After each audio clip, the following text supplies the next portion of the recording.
Okay hello guys.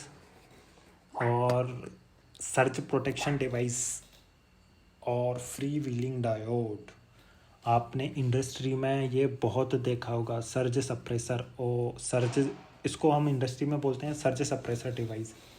Basically इसको SPT बोलते हैं, सर्ज प्रोटेक्शन डिवाइस, और इसका टेक्निकली नेम है फ्री व्हीलिंग डायोड। ये बहुत अलग अलग नाम से आता है। सो बेसिकली मैं आपको बताता हूँ ये लगता कैसा है, दिखता कैसा है। इंडस्ट्री में इस टाइप से होता है, इसमें हम लास्ट में आएंगे। इससे पहले मैं आपको बताऊंगा कि आज हम क्या डिस्कस करेंगे। एक्चुअली ये स्लाइड और ये स्क्रीन इंग्लिश में है, मैं डिस्क्रिप्शन में शेयर कर दूंगा, आप लोगों को मिल जाएगा अगर आपको पढ़ना है तो बट मैं आपको हिंदी में एक्सप्लेन करूँगा। एजेंडा क्या है, आज का इंट्रोडक्शन है, मैं उसको बताऊँगा एक्चुअली ये होता क्या है। फिर इसके टाइप्स बताऊँगा, एक्चुअली हाँ टाइप्स बताऊँगा, प्रकार क्या होते हैं इसके। फिर एप्लीकेशन और उसका यूज़ बताऊँगा कि मतलब ये इसका कहाँ यूज़ होता है। और फिर फाइनल कंक्लूज़न कहाँ यूज़ होता है, कैसे वर्क कहाँ यूज़ होता है, इसका एक्चुअल यूटिलाइजेशन क्या है। आप लोगों ने इसको देखा होगा, लेकिन आप बस सोचते होगे कि एक डायोड है, बट ये डायोड कितना इम्पोर्टेंट है आज मैं आपको यहाँ बताऊँगा। सो इंट्रोडक्शन और डेफिनेशन की बात करूँ, ये इंग्लिश में मैं पढ़ूँगा नहीं, मैं आपको हिंदी में बस जनरल बताता रहूँगा। एक्चुअली आप यहाँ देखेंगे ये फ्री व्हील डायोड का सिंबल, ये है फ्री व्हील डायोड। देखिए अगर ये मेरा प्लस है सप्लाई का और ये माइनस है, तो ये देखिए पैरेलल में लगा है, ये मेरा एक पॉइंट और ये मेरा दूसरा पॉइंट, ये सीरीज़ में नहीं लगा है, पैरेलल में यूज़ होता है। और ये कोई भी कॉइल है, ओके। फॉर एग्ज़ाम्पल आइए मान लो कॉन्टेक्टर हुआ, सोलेनॉइड वॉल्व हुआ, ये कुछ भी हो सकता है। सो एक्चुअल में इसको अलग अलग नाम से जाना जाता है। देखिए मैं इधर बात कर रहा था ना, a flyback diode is also called freewheeling diode. It is also called by many other names: snubber diode, surge suppressor diode, catch diode, clamp diode, commutating diode. मतलब इसको अलग अलग नामों से जाना जाता है। स्नबर के नाम से भी जानते हैं। स्नबर एक अलग भी है, ये अभी यहाँ सिर्फ डायोड, स्नबर डायोड इसको बोला है। स्नबर का अलग टाइप भी होता है, बट वो डिफरेंट थिंग है, मैं आपको उधर नहीं ले जाऊँगा। इसके बाद एक्चुअली सर्ज सप्रेसर क्या करता है, ये जो एक्सेसिव वोल्टेज निकलता है ड्यूरिंग स्विचिंग, और ड्यूरिंग स्विचिंग कोई भी मतलब अदर मतलब मीन्स एक्स्ट्रा मीन्स कोई ज़्यादा वोल्टेज जो सर्किट में रह जाता है उसको एलिमिनेट करता है, उसको ज़ीरो कर देता है। वो ज़ीरो कैसे करता है, आपके माइंड में क्वेश्चन आ रहा होगा। सो बेसिकली इसकी डेफिनेशन और इंट्रोडक्शन में ये है कि इसका काम ये है कि कोई भी closed circuit, for example inductor, solenoid valve और एनी अदर कॉइल, जहाँ स्विचिंग होता है आफ्टर सम टाइम्स फ्रिक्वेंटली और आफ्टर फ्यू मिनट्स आवरली, जो भी स्विचिंग होता है मीन्स एक बार ऑपरेट हुआ फिर उसके 5 मिनट बाद ऑपरेट हुआ। तो डीसी और एसी के केस में, मेनली डीसी के केस में क्या होता है कि कुछ करंट और वोल्टेज इस कॉइल में रह जाता है, ओके। सो उसको ये क्या करता है, डेसिपेट कर लेता है, मीन्स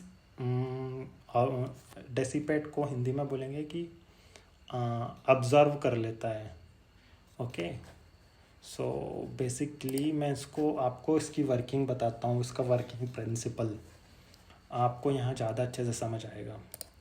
सो जो फ्री व्हील डायोड है ना, मैं इसको एक बार इंग्लिश में पढ़ देता हूँ, फिर मैं आपको हिंदी में एक्सप्लेन भी कर दूँगा। When the transistor is on, it will be in reverse biased. That means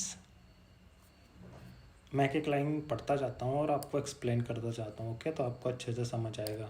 आप ये डायग्राम दिख रहे हैं, okay. As per working principle क्या है कि जब मेरा स्विच ऑन हुआ मीन्स स्विचिंग हुई, ऑपरेशन एक्टिवेट हुआ, तो क्या होता है, ये प्लस सप्लाई है, ये ऐसा फ्लो होगा, ये ऐसा फ्लो होगा वोल्टेज, ओके। इसका शॉर्टेस्ट पाथ ये तो वोल्टेज ऐसा भी फ्लो होगा। अब देखिए ये मेरा प्लस है, ये मेरा माइनस है। ये आप इधर देख सकते हैं। हाँ, ये मेरा प्लस यहाँ से जा रहा है, ओके, और यहाँ से आ रहा है। अब जब प्लस यहाँ से जा रहा है, ये देखिए ये वाला अप्लाई हो रहा है कंडीशन। स्विचिंग कंडीशन में फ्री व्हील डायोड कैसे काम कर रहा है, वर्किंग प्रिंसिपल क्या है, इसका मैं आपको एक्सप्लेन कर रहा हूँ, जिससे आपको इसका मतलब कोर बोले तो एकदम डेप्थ में नॉलेज हो जाएगा। सो मान लो ये मेरा कोई कॉन्टेक्टर है, सोलेनॉइड वॉल्व है, ओके, या कॉन्टेक्टर है, कॉन्टेक्टर का कॉइल है, ये मेरा कॉन्टेक्टर है, इसका A1 है, और ये मेरा कॉन्टेक्टर का A2 है, ओके। अब मान लो कोई स्विचिंग हुआ, मीन्स मेरा ऑपरेशन हुआ, ये मेरा वर्किंग हुआ तो मेरा वोल्टेज ऐसा गया, ये वाला शॉर्टेस्ट पाथ ऐसा गया। अब जब स्विचिंग कंडीशन में क्या होता है ना, ये देखिए प्लस से माइनस पे जाता है ना, तो ये रिवर्स वाइज काम करता है, ये ओपन हो गया। सो यहाँ देखिए प्लस से माइनस में जा रहा है, यहाँ ये ओपन हो जाता है। मतलब जब ऑपरेशन होता है, कोई फंक्शन होता है, उस time free wheel diode bypass हो जाता है, ये ओपन सर्किट की तरह काम करता है। तो क्या होता है, ये सर्किट कंप्लीट ऐसे वर्क करता है। ठीक, इतना आप समझ गए होंगे आई थिंक। हाँ, जब भी मेरा ऑपरेशन होता है तो ये फ्री व्हील डायोड बाईपास हो जाता है। सो बाईपास होने के बाद क्या होता है, ये मेरा ऐसा काम करने लगता है, और ये मेरा ये वाला बाईपास हो गया, ओके। सो बेसिकली जब ऑपरेशन होता है ये बाईपास होता है, ओके। जब ऑपरेशन वापस डिसकंटिन्यू होता है तो क्या होता है, आप यहाँ देखिएगा, आप जब ये मेरा वापस डिसकंटिन्यू हुआ तो क्या होता है, ये डिसकंटिन्यू मीन्स ऑपरेशन हट गया, लेकिन कुछ अमाउंट ऑफ वोल्टेज यहाँ इंडक्टिव कॉइल में स्टोर हो जाता है। तो ये क्या करता है, यहाँ से रिटर्न सर्किट में चले जाता है, और जो अदर इलेक्ट्रॉनिक कंपोनेंट्स को डैमेज कर देता है। और क्या होता है कि जब दूसरा स्विचिंग आता है तो ये एक्सेसिव वोल्टेज है ना, इसके साथ जब दूसरी स्विचिंग में वो एक्सेसिव वोल्टेज इसके साथ मिल जाता है, और वो इस कॉइल के थ्रू पूरे सिस्टम में फ्लो हो जाता है जब क्लोज सर्किट हो जाता है। इसलिए ये अदर इलेक्ट्रॉनिक कंपोनेंट के लिए ख़राब है। तो क्या होता है, जब ये ओपन होता है, सर्किट ऑफ हो जाता है, उस कंडीशन में फ्री व्हील डायोड क्या करता है, ये देखिए करंट ऐसा फ्लो हो रहा था ना, उस कंडीशन में ओपन बाइस था, अब करंट ऐसा फ्लो हो जाएगा। तो ऐसा फ्लो होगा तो ये हो जाता है प्लस, ये हो जाता है माइनस। तो जो एक्सेसिव वोल्टेज और करंट जो रहता है सर्किट में, वो यहीं घूमता रहता है, और एक सर्टेन पॉइंट में आके ये इसको जीरो कर देता है। तो सर्ज सप्रेसर और सर्ज प्रोटेक्शन डिवाइस बेसिकली क्या करता है कि स्विचिंग के बाद जब सप्लाई डिसकंटिन्यू होता है, जो एक्सेसिव कंडक्टर की कॉइल या सोलेनॉइड वाल्व की कॉइल में जो भी वोल्टेज करंट रहता है, उसको अपने क्लोज्ड सर्किट में ही जीरो कर देता है। ये इसमें प्रोटॉन्स और न्यूट्रॉन इलेक्ट्रॉन्स होते हैं, ये कंज्यूम कर जाते हैं एक्सेसिव वोल्टेज और करंट को, जिससे क्या होता है कि जब दूसरा स्विचिंग होता है, फॉर एग्जांपल जब दूसरा स्विचिंग हुआ तो वो एक्सेसिव वोल्टेज एडिशनल नहीं बनता है, और वो क्लोज लूप जब होता है ना सर्किट, तो कोई अदर इलेक्ट्रॉनिक कंपोनेंट को हार्म नहीं करता है, जिससे वो डैमेज नहीं होते हैं।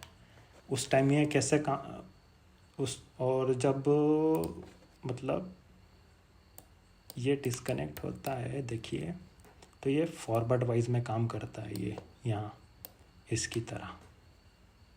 सो ये इस तरीके से सर्ज सप्रेशर काम करता है। सर्ज प्रोटेक्शन डिवाइस भी इसको बोलते हैं, है ना। सो इसके दो टाइप्स होते हैं, ये मैंने स्नाइडर इलेक्ट्रिकल की डेफिनेशन उठाया है। बेसिकली बाई डायरेक्शनल हम यूज़ नहीं करते हैं, जो हमारा बेसिकली टेक्सटाइल में free wheel diode one direction type use होता है। देखिए, the fly wheel diode surge suppressor use to limit remove the surge generated by coil. कोई भी कॉइल के द्वारा जो एडिशनल सर्ज और वोल्टेज जनरेट होता है स्विचिंग के टाइम, उसको रिमूव कर देता है। जो मैंने अभी आपको एक्सप्लेन किया था। ओके, यहाँ वही लिखा है। और इसका एप्लीकेशन है, इसकी 3 टाइप होता है। ये मोस्टली हैवी इंडस्ट्री में यूज़ होता है, हम लोग ये वाला यूज़ करते हैं ना, थर्ड वाला, टाइप 3। ओके, और इसका मैं आपको आगे दिखाऊं, ये देखिए, दिस इज़, ये एक एग्जांपल है सर्ज सप्रेसर डायोड और सर्ज प्रोटेक्शन डिवाइस। जो डायोड रहते हैं ना, अलग अलग उसमें आते हैं। ये एक एग्जांपल है, ये में भी ये दूसरा डायोड सिंपल बॉक्स टाइप भी आता है, सिलेंड्रिकल भी आता है, तो इनके अलग अलग टाइप रहते हैं। लेकिन यहाँ ये सिलेंड्रिकल वाला है। इसमें देखिए वोल्टेज लिमिट लिखा है 24 to 250 वोल्ट। ये देखिए A1 A2, इसमें कॉइल भी दिया है, ये प्लस माइनस, ये प्लस कॉइल से जुड़ता है, ये माइनस कॉइल से जुड़ता है। ओके, अब देखिए एक चीज़, हाँ एक चीज़, अच्छी चीज़ ये मैं आपको दिखाता हूँ। सॉरी, ये देखो इसमें लिखा है प्लस में जोड़ो, इसको माइनस में जोड़ो। ओके, अब आप यहाँ देखिएगा, अभी हमने सीखा था जो, ये देखो, जब हम इसको प्लस में जोड़ते हैं और इसको माइनस में जोड़ते हैं तो क्या करता है, ये रिवर्स वाइज काम करता है, मतलब ओपन सर्किट। ये देखो, ये एक सेकेंड, ये आप देख पा रहे होंगे, है ना। ये देखिए, ये सेम सिंबल है ना, और ये देखिए सेम। जब ये प्लस ऐसा रहता है, माइनस ऐसा रहता है, तो रनिंग जब ऑन होता है तो ये ओपन वाइज काम करता है। लेकिन जब सर्किट बंद, मतलब फंक्शन बंद हो जाता है, उस टाइम ये फॉरवर्ड वाइज काम करता है। इसमें इसलिए इसका आइडेंटिफिकेशन दिया है, ये देखिए। और बेसिकली इधर इसका एप्लीकेशन है, देखिए कॉन्टेक्टर का A1 कॉइल है, ये A2 कॉइल है, ये देखिए। सो इस प्रकार सर्ज प्रोटेक्शन डिवाइस और SPD और फ्री व्हील डायोड इस तरीके से यूज़ होता है और इस तरीके से काम करता है। बेसिकली इसका काम क्या है, अगर कोई भी जनरली आपको इन्फॉर्मेशन हो नॉलेज के लिए, तो ये क्या करता है, जो भी इंडक्टिव थिंग है, for example contactor, solenoid valve, additional etcetera etcetera, मतलब अलग अलग कंडक्टिव कॉइल वाले कंपोनेंट, उसमें जब स्विचिंग होता है तो कुछ वोल्टेज और करंट होल्ड हो जाता है, मींस उस कॉइल में बना रहता है। बट स्विचिंग के बाद कॉन्टेक्ट ओपन हो जाता है, मतलब सर्किट ओपन हो जाता है। वो वोल्टेज और करंट कहीं नहीं रहता, वो उसी में कॉइल में बना हुआ रहता है। जब दूसरी बार ऑपरेशन होता है तो वो एडिशनल वोल्टेज और करंट डैमेज कर सकता है किसी अदर इलेक्ट्रॉनिक कंपोनेंट को। तो उस एडिशनल इलेक्ट्रॉनिक कंपोनेंट को, उस इलेक्ट्रॉनिक कंपोनेंट को बचाने के लिए जो एडिशनल वोल्टेज है उसको हम कैसे कम कर सकते हैं, उसके लिए हम फ्री व्हील डायोड यूज़ करते हैं। तो जब सर्किट ओपन हो जाता है, मतलब फंक्शन होने के बाद कॉन्टेक्टर होल्ड हुआ, अनहोल्ड हुआ कॉन्टेक्टर, तब ये क्या करता है, यहाँ क्लोज लूप बन जाता है। तो ये डायोड उस एडिशनल जो भी एक्स्ट्रा वोल्टेज और करंट है उसको इसी सर्किट में घुमा घुमा के जीरो कर देता है, मतलब खुद कंज्यूम कर जाता है। इस तरीके से ये डिवाइस स्पाइक मीन्स जो एक्सेसिव वोल्टेज और करंट है उसको, उससे अदर इलेक्ट्रॉनिक कंपोनेंट को प्रोटेक्ट करता है। Thank you.